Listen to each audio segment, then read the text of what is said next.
अपनी जात का नाम चुकाना पड़ेगा। वो बाबा जो संविधान की शपथ लेकर हमारी छातियों को रोंद रहा है, वो बाबा जो हमारे मकानों को रोंद रहा है, वो बाबा जो हमारे सपनों को रोंद रहा है, उन बाबाओं को सबक सिखाने की जरूरत है। इस देश की संसद में, इस देश की विधानसभाओं में, इस देश की नगर पालिकाओं को बाबा मुक्त करना होगा, बाबाओं से आजादी दिलानी होगी। तब हम लड़ पाएंगे तार्किकता के पक्ष में कोई लड़ाई, तब हम लड़ पाएंगे संविधान के पक्ष में कोई लड़ाई, तब हम लड़ पाएंगे समता, न्याय, बराबरी और बंधुत्व के पक्ष में लड़ाई।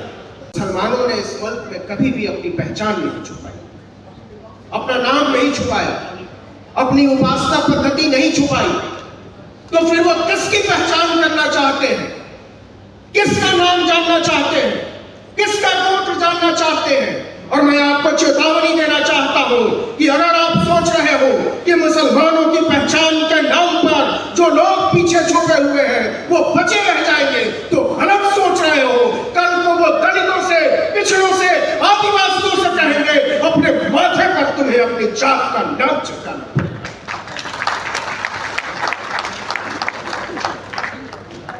ये पहचान क्यों पूछी जा रही है, क्यों पूछा जा रहा है?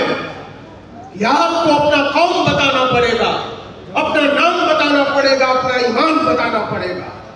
ये इसलिए हुआ है कि इस चुनाव में संविधान सबसे बड़ा मुद्दा बना। यह इसलिए हुआ है कि कास्ट सेंसस को, जातीय जनगणना को आपकी 7 पुश्तें अब टाल नहीं सकती। इसलिए वो पिछले दरवाजे से, चोर दरवाजे से जानना चाहते हैं उन तमाम लोगों के नाम, उन तमाम लोगों की पहचान जो संविधान के हक में खड़े, जो बराबरी के हक में खड़े हैं, जो समता, न्याय और बंधुत्व के सिद्धांत के हक में खड़े हैं। और इसलिए मैं आपको बताना चाहता हूं कि लड़ाई को थोड़ा और बड़ा किया जाए, अपने दिलों को थोड़ा और बड़ा किया जाए। और इसलिए बड़ा किया जाए कि परिवार जितना बड़ा होता है उतना मजबूत होता है, उतना ताकतवर होता है, उसकी हैसियत उतनी बड़ी होती है। तो छोटे छोटे खित्तों में बट के हम कोई भी बड़ी लड़ाई को किसी लॉजिकल कंक्लूजन तक, किसी तार्किक अंजाम तक नहीं पहुंचा पाएंगे। अगर हम सोचते हैं कि बाबा साहब को हम रख लेते हैं, सरदार पटेल को आप रख लो, संतराम बीए प्रजापति को वो रख ले, तो ये लड़ाई किसी मुकम्मल अंजाम तक पहुंचने वाली नहीं है मेरे दोस्त। इसलिए जरूरी है कि जरा अपनी खिड़कियां खोलें, अपने दरवाजे खोलें और उन सबसे ज्यादा अपनी नजर, अपना नजरिया, अपना दिल खोलें। जरा सोच कर देखिए कि जिनको इस्लाम के नाम पर, मुसलमान के नाम पर जिनका शिकार किया जा रहा है, वो कौन लोग? हमारी और आपकी तरह के लोग हैं, हमारे और आपके बीच से आए हुए लोग हैं। कोई दर्जी का काम करता है, कोई मोची का काम करता है, कोई खेतों में पानी पटाने का काम करता है, कोई चूहा मारकर खाता है। उनको अपने साथ छोड़ने की जरूरत है। और मैं जो खतरा महसूस कर रहा हूं, ये बात सच है कि यह चुनाव संविधान की तरफ मुड़ा, यह बात सच है कि यह चुनाव समता, न्याय, बराबरी, बंधुत्व की तरफ मुड़ा। लेकिन इस चुनाव में जो मैं खतरा देख पा रहा हूं, उस खतरे से आपको वाकिफ कराना चाहिए। जिस तरीके से, क्योंकि हम रिप्रेजेंटेशन की बात करने के लिए बैठे हैं, हम प्रतिनिधित्व की बात करने के लिए बैठे हैं, तो आप गौर कीजिए जिस तरीके से उत्तर प्रदेश से, जिस तरीके से बिहार से, यहां तक कि पश्चिम बंगाल से, तमिलनाडु से मुसलमानों के प्रतिनिधित्व को मिटाने की कोशिश की गई है, ये बहुत खतरनाक संकेत है। अगर आपको किसी दंगाई का मुकाबला करने के लिए, अगर आपको हमको किसी फसादी का मुकाबला करने के लिए, अगर हमको आपको किसी संविधान विरोधी का मुकाबला करने के लिए संविधान का ही विरोध करना पड़ जाए, फसाद के पक्ष में खड़ा हो जाना पड़े, दंगाइयों के पक्ष में खड़ा हो जाना पड़े, तो फिर हम में और आप में कोई फर्क बचेगा। इसलिए जरूरी है कि हम उन मुद्दों की पहचान करें जिन मुद्दों के दम पर हम और आप एक हो सकते हैं। हम उन लोगों की पहचान करें जिनके साथ ये लड़ाई बड़ी हो सकती है। इस इस संसद में और लोगों की जरूरत है, और वो लोग कौन होंगे ये हम और आप मिलकर तय करें कि विधानसभाओं में बैठने वाले लोग कौन होंगे। आज मैं जोर देकर कहना चाहता हूं कि इस मुल्क का काम किसी भी झुमका बाबा के बिना चल सकता है। इस मुल्क का काम किसी भी चिमटा बाबा के बिना चल सकता है। इस मुल्क का काम किसी भी धीरेन्द्र शास्त्री बाबा के बिना चल सकता है। अगर इस मुल्क का काम किसी बाबा के बिना नहीं चल सकता है तो वो हमारे बाबा साहब डॉक्टर भीमराव अम्बेडकर। मैं आपको बताना चाहता हूं कि इस मुल्क से तमाम बाबाओं का नामो निशान मिटाने की जरूरत है। वो बाबा जो संविधान की शपथ लेकर हमारी छातियों को रौंद रहा है, वो बाबा जो हमारे मकानों को रौंद रहा है, वो बाबा जो हमारे सपनों को रौंद रहा है, उन बाबाओं को सबक सिखाने की जरूरत है। इस देश की संसद में, इस देश की विधानसभाओं में, इस देश की नगर पालिकाओं को बाबा मुक्त करना होगा, बाबाओं से आजादी दिलानी होगी।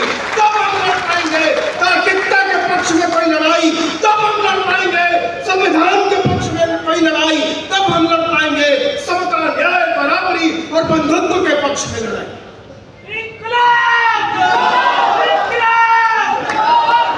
लड़ाइयां ऐसे नहीं लड़ी जाती।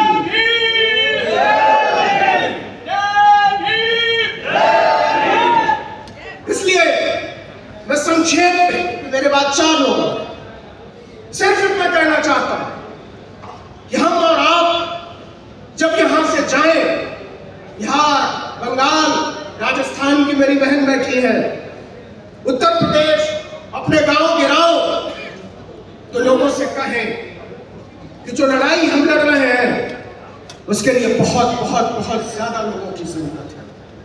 क्योंकि इस देश में, और इस देश में ही नहीं, पूरी दुनिया का इतिहास उठाकर पढ़ लीजिए, पूरी दुनिया में कभी भी सताए हुए लोगों का इतिहास नहीं लिखा गया। पूरी दुनिया में कभी कानों का इतिहास नहीं लिखा गया। पूरी दुनिया में कभी दलितों, पिछड़ों, आदिवासियों का इतिहास नहीं लिखा गया।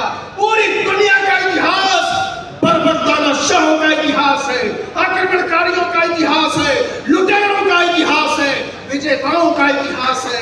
लेकिन जिस दिन से हमने तय किया कि हम भी अपना इतिहास लिखेंगे, हम भी अपने पूर्वों की गाथाएं लिखेंगे, उस दिन से हलचल तेज हो गई। उस दिन से हमको और आपको सबक सिखाने की तैयारी हो रही है। और आप लिख लीजिए, केवल 24 घंटे पुरानी बात है, इस देश के सरकारी कर्मचारियों पर आरएसएस में शामिल होने की जो पाबंदी थी वो किस लिए उठाई गई है।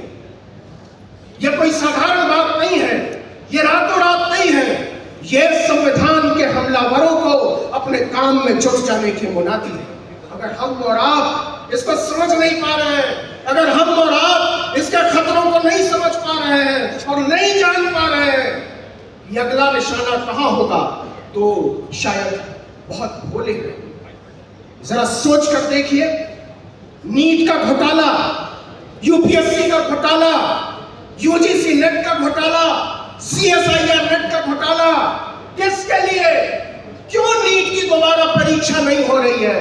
ये परीक्षा दोबारा इसलिए नहीं हो रही है कि इस मुल्क की सरकार, जिन लोगों ने 10-10 लाख, 20-20 लाख, 50-50 लाख रुपए देकर हमारे गरीब बच्चों का हक मारा है, वो बच जाए, उनका मेडिकल कॉलेजों में दाखिला कहीं लटक न जाए, इसलिए तैयारी हो रही है कि नीट का परीक्षा मत हो। तो हम और आप, लक्ष्मण यहां बैठा हुआ है, उससे पूछिए कि उसको विश्वविद्यालय से क्यों निकाला गया। और ये केवल अकेले उसकी बात नहीं है, उन लाखों लोगों की बात है जिनको पढ़ने से रोका गया है, जिनको लिखने से रोका गया है, जिनको बोलने से रोका गया है। जिस दिन भी आप लिखने की बात करोगे, जिस दिन भी आप पढ़ने की बात करोगे, जिस दिन भी आप बोलने की बात करोगे, उस दिन आपके ऊपर लाठियां चलेंगी, उस दिन आपके ऊपर पत्थर चलेंगे, उस दिन आपको गालियां सुनेंगी। तो क्या हम लड़ाई लड़ने से इनकार कर देंगे? क्या हम पीछे हट जाएंगे? क्या हम सोचना बंद कर देंगे? या फिर हम अपनी आवाज को और ऊंचा उठाएंगे? या फिर हम अपनी मुट्ठियों को और कस के खींचेंगे? या फिर अपनी आंखों में पलते हुए सपनों को आसमान जैसा विस्तार देंगे? ये तय करो मेरे दोस्तों, मेरी माओ, मेरी बहनों, मेरे बुजुर्गों, मेरे साथियों, यही तय करो और इसी वक्त तय करो कि यहाँ से जब उठ कर जाओगे तो तुम्हारे लिए लड़ाई के हजारों मंच खुलते हैं कि नहीं। यही तय करो कि जब अपने दोस्तों से मिलोगे, जब अपने साथियों से मिलोगे, जब अपने रिश्तेदारों से मिलोगे तो बताओगे कि नहीं कि हमने जो 2 रुपए, 4 रुपए, 10 रुपए, 20 रुपए देकर इस देश के नामी विश्वविद्यालयों में पढ़ाई कर ली, उन विश्वविद्यालयों पर ताला लटकाने की तैयारी क्यों है।